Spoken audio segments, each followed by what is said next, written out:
Салам достор, байланышта Санчо Бек каналы. Бүгүн да каналыбыздагы катталуучулардын суранычы менен Пусан шаарына келе жаткан кеме аттуу тасманы көрөлү. Сиздер каналга катталып мыкты белгисин басып досторуңуздар менен бөлүшүп койгон болсоңуздар, эрте күндү кеч кылбай тасмага өтөбүз.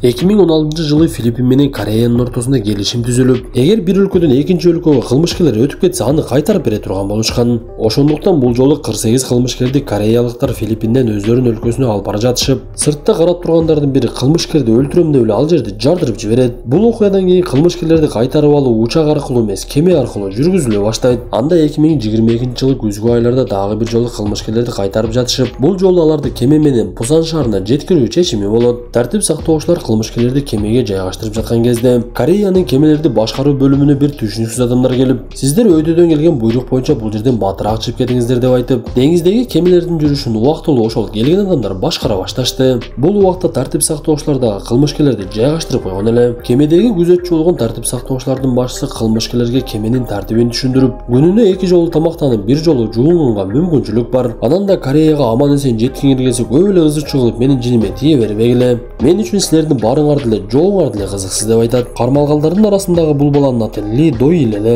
Ал өтө коркунучтуу кылмыш менен кармалгандыктан өзгөчө көзөмөлдө болчу. Жанагы сырттан башкарган адамдар кеменин капитанына ордунан жылууга уруксат берип, кеме кечки саат 5те Пусанды карап жөнөп баштады. Биз мындан соң кемеге түшкөн 2 дарыгерди көрөбүз. Алардын чоңу жанындагы кыздан бир баштыкчасын бекитип, анын ичине даарыларды салып эле түшүнүксүз бир нерсеге камдана баштады. Бул убакта тартип сактоочулар кылмышкерлерге тамак ырастап жатышкан эле. Алар бири-бири менен сүйлөшүп, үйлөрүнө көптөн бери бара электигин айтышып, балдарыбыз бизди көптөн бери көрбөй, кошунабызды ата деп бизди кошуна деп калды. Буйруса 3 күндөн кийин эс алууга чыгабыз деп эле күтүп жатышкан. Бул убакта дарыгер баштыгына даарыларды толтуруп алып бир түшүнүксүз жака жөнөп, кеменин картасын улам эле карап, өзү кайда бара жатканын деле түшүнбөй жатты. Күзөтчүлөр кылмышкерлерге тамак берип жатканда кеменин жумушчуларынын бири эч кимге байкатпай кылмышкерлер жайгашкан жердин темирин кесип койгонун көрөбүз. Бул убакта дарыгер дагы көздөгөн жерине жетип калган экен. Аны бир бейтааныш адамдар тосуп алып, керебетте жаткан бир оорукчаны көрсөтүштү. Кызыгы ал адам эч кандай оорукчандай деле көрүнбөйт. Анын көздөрү зым менен тигилип, өзүн болсо темир тордун артынан байлап коюшуптур. Анда дарыгер ага жакынdoодон коркуп, бирок милдетимди аткарышым керек деп берилген буйрук боюнча ага дары сайды. Бул убакта жанагы кемени сырттан башкарган адамдардын башчысы кемеде жаткан оорукчансымал адам жөнүндө маалымат окуп жатканын көрөбүз. Бул убакта түн кирип, деңизде жамгыр башталып калган болот. Кылмышкерлер тамактануусун аяктап, ал жердеги тартип сактоочулар кылмышкерлерден көз албай карап турган. Бирок кылмышкер Чондуну карап турган тартип сактоочу алаксып эле башкасына бир нерселерди айтып берип жатса, Чонду оозундагы бир темирди алып кишенди чече баштады. Ал көптөгөн аракети менен кишенди чечет дагы жанындагы шеригине берип, өзү эчтекени билбегендей олтуруп калат. Биз мындан соң эшиктердин бирин кесип койгон кеменин жумушчусу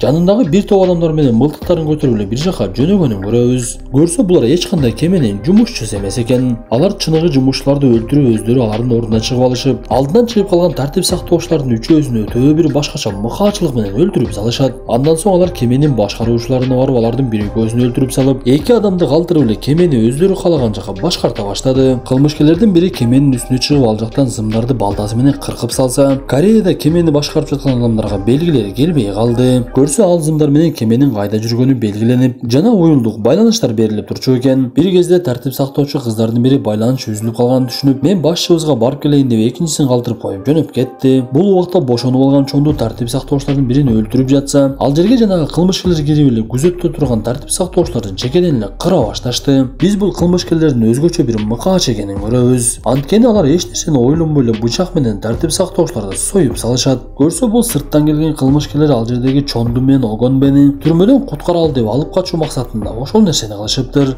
Бир кезде тартип сактоочу кыз башчысына жолугуп, алар жанагы зымдарды үзгөн адамды көрүп калышып, ал ким экенин түшүнбөй эле ошол жака чуркап жөнөшөт. Бул убакта бошонгон кылмышкерлер башкаларын да баардыгын бошотуп салышыптыр. Анда Чонду баш болгон кылмышкерлердин баардыгы качып кетүүгө макул болуп жатышса, бир гана Ли Дойл Чондуга каршы болуп, биз бул нерсени кылбайбыз деп жатты. Көрсө бул 2 кылмышкер бири-бирин мурдатан эле тааныйт экен. Бул убакта тартип сактоочулар жанагы кемеде жүргөн адамдын артынан келип, кеменин башкаруу бөлмөсүнө кирип келсе эле, ал жерде атыш башталып кетти. Кылмышкерлер өздөрүнүн адамдарына карап эле патыратып эле аткылай башташат. Анда тартип сактоочулардын бирөөсү өлүп, калган үчөө жооп бергенге аракет кылышып, акырында жанагы темирди кесип койгон кылмышкер жалгыз эле калып кетет. Ал жалгыз 3 адамга каршы чыкканга күчү жетпеди. Экөөнү алаксып калса, артынан келген кыз аны менен мушташа кетип, бул убакта башчысы тапанча менен кылмышкерди атып өлтүрүп салат. Чондо Огонбеге буйругун берип, ал жердеги адамдар өлүктөрдүн баардыгын бир бөлмөгө жыйып коюшса, алардан аккан кан кеменин жертөлөсүнө түшө баштады.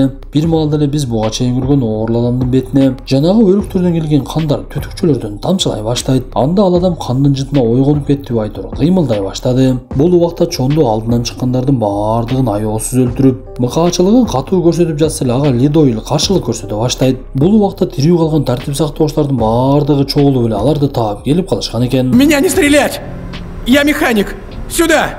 Двигатель там! Заткнись! Алар бетме-бет келип бири-бири менен мушташа баштаганда, алыстан бир түшүнүксүз үндөр чыгып, жанагы оорукчан адам келип калганын көрөбүз. Ал кылмышкерлердин бирөөсүн бир тээп эле учуруп жиберди. Анан да тартип сактоочусун да кылмышкерин да карабай эле баардыгын өлтүрүп, бир соккусу менен эле жок кылганы байкалат. Ал оорукчан адам басканда темир баскандай эле катуу үндөр чыга баштайт. Анда буга чейин өздөрүнүн мыкаачылыгын көрсөтүп кыйынмын деп жаткан кылмышкерлер аны көргөндө кирээр жерин таппай эле качып жөнөшөт. Бирок ал адам оордугуна карабай өтө бат кыймылдайт экен. Акырында Чондунун жанындагы кылмышкерлердин баардыгы өлүп, ал жалгыз калып, бул жашоодо кандай жашасаң ошондой өлөсүң дегендей, бирөөлөрдү кандай өлтүрсө өзү дагы так ошондой мыкаачылык менен өлдү. Ошентип тартип сактоочу кыз жана анын башчысы Лидойл жана анын жанында жүргөн аксакал төртөө эле тирүү калат. Алар бул оорулуу адамдан качып кеткенге жетишип калышып, эшикти жаап эле бул баледен кутулушту окшойт. Биз бул убакта кемеге байланышка чыга албай, сырттан башкарып жаткан адамдардын башчысынын бирөө менен сүйлөшүп жатканын көрөбүз. Алар уюлдук аппараттан кемедеги Альфа деп сүйлөшүп жатышкан. Сыягы кемедеги оорулуу адамды Альфа деп коюшат окшойт. Анан да сүйлөшүп жаткан адам жини келип жанындагы темирди ирейдей чаап, өзүнүн дагы башкача түскө өзгөрүп кеткенин байкайбыз. Айтор бул адам дагы жөнөкөй катардагы адамдардан эмес окшойт. Жанагы кемедеги оорулуу адамга аял эркегинин айырмасы жок экен. Ал кеменин эки башкаруучусу качып кетейин деп жатса, биринчи аларды өлтүрүп, андан соң медайым кызды өлтүрсө, аны көргөн дарыгер качып бара жатып эле каармандарыбызга жолугуп калды. Бул убакта кылмышкер кыздар дагы тартип сактоочу кызды байлап салып өздөрү бошонуп кетишсе, ал жерге эч нерседен кабары жок Огонбе адамдар менен келип калган болот. Бир кезде эле алыстан дүңкүлдөгөн үндөр чыга баштап, оорулуу адам ал жерге дагы жетип келип, аял эркегине карабай эле чекеден эле өлтүрө баштады. Ал жерде дагы Огонбе менен дагы бир кылмышкер аял гана тирүү калышат. Экөө тең көргөн көзүнө ишенбей, бул эмне деген шумдук деп, Айтор аман калып качып кеткенге жетишип калышты. Биз мындан соң каармандарыбыздын экиге бөлүнүп кеткенин көрөбүз. Анда тартип сактоочулардын башчысы башка нерсени издеп кетишсе, калганы жанагы дарыгерге кошулуп алып оорулуунун жаткан жерине барышат. Көрсө ал ойгонгондон кийин аны кайтарып жаткан эки адамды дароо эле өлтүрүп салып, бирөөсүнүн жүрөгүн сууруса, экинчисинин колун сууруп салып, ал жерден качып кетиптир. Дарыгердин айтымына караганда, ага бир шаардагы белгилүү ишкана акча төлөп берген экен. Ошондуктан дарыгер 6 саат сайын бул оорулууга ийне сайып туруш керек эле. Каармандарыбыз ал жерден оорулуу адам жөнүндө маалымат издеп жатып, анын аты Ким Хан Гюн экенин билип калышат. Көрсө ал 1911-жылы туулуптур. Дүйнөлүк экинчи согуш убагында япониялыктар кошуналарын басып алышып, колго түшкөн жоокерлердин үстүнөн ар кандай тажрыйбаларды жүргүзүшкөн экен. Анда бул оорулуу адамды Альфа деп аташып, аны Кемено деген тажрыйбага салышып, адамдын өмүрүн узартуу максатында ар кандай тажрыйбаларды өткөрүшүп, Альфаны ар кандай кыйноого салышкандыктан ал аябай мыкаачыга айланып калыптыр. Ошентип тажрыйбанын жыйынтыгында анын күчү 5 адамдын күчүнө ылайыкталып, анан да көз көрбөгөн менен адамдын денесинен чыккан ысыкты байкап турат экен. Көрсө Альфаны кайтарып жүргөн ишкана медициналык ишкана болуп, алар дагы Альфанын үстүнөн ар кандай тажрыйбаларды жүргүзүп эле өмүрдү узартуунун жолун издеп жатышыптыр. Бул убакта лифтте бара жаткан эки кылмышкерге Альфа жетип алып, Огонбени өлтүрүп жатса, ал жерге тартип сактоочулардын башчысы келип кызды куткарып калды. Ызычуу болуп жаткан кезде лифт түшүп кетип, Альфа аны менен кошо түшүп, канчалык бийиктиктен түшсө дагы Альфага эч кандай зыян жетпептир. Бул убакта кемеге учак жакындап келип, анын ичинде жанагы кемени сырттан башкарган адамдар келе жатышыптыр. Алар өздөрүнө түшүнүксүз бир ийнелерди сайышып, көздөрү өзгөрүп эле даярдыкты катуу көрө башташты. Бул убакта кылмышкер кыз менен тартип сактоочулардын башчысы Альфадан бекинип, кыз муздаткычка кирип кеткен кезде Альфа ал жерге жетип келип калат. Анда тартип сактоочулардын башчысы аны менен мушташканга аракет кылып, Альфанын бир колун бычак менен сайып жулуп алганга дагы жетишип калды. Бирок кандай болбосун Альфа аны өлтүрө тээп салат. Анда учактан түшкөн адамдар ал жерди текшерип жүрүшсө, кылмышкер кыз аларга барып, бизге жардам бергиле, силер бизди куткарганга келдиңербиз эле, аны атып өлтүрүп салышты. Мындан соң ал жерге каармандарыбыз дагы келип калган эле.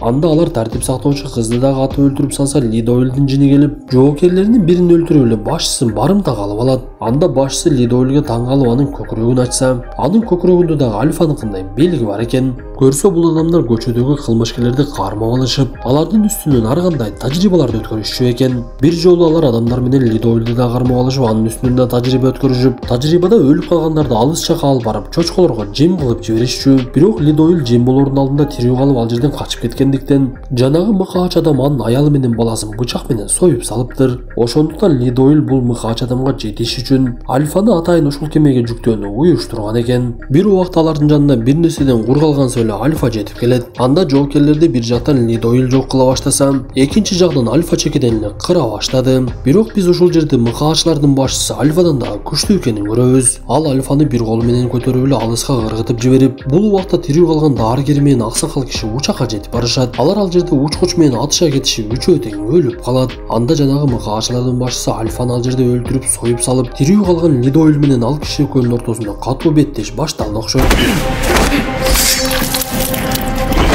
Беттеште Лидойл жеңил бара жатса, каршылашы анын баласын дагы эсете коюп, Лидойлдун жини келип ал мыкаач адамды өтө катуу ура баштады. Акырында экөө тең бычактар менен сайышкан бойдон сууга түшүп кетишет. Бир кезде түшүнүксүз жээктердин биринен Лидойлдун чыгып келе жатканын көрөбүз. Ал ошентип эчтеке болбогондой жаракаттар аягын түшүнүксүз жакка басып кетти. Ошентип достор, бүгүнкү тасмабыз дагы аягына чыкты. Бул тасманы толугу менен көрүүгө сиздерге такыр сунуш кылмак эмесмин. Анткени башынан аягына чейин мыкаачылык менен өлүмдөр көрсөтүлүп, адамдар бири-бирин мал сойгондой сою беришет экен. Андан көрө кийинки тасмага чейин ден соолукту жакшы карап, дагы кызыктуу тасмалар чыгышын күтө туруңуз.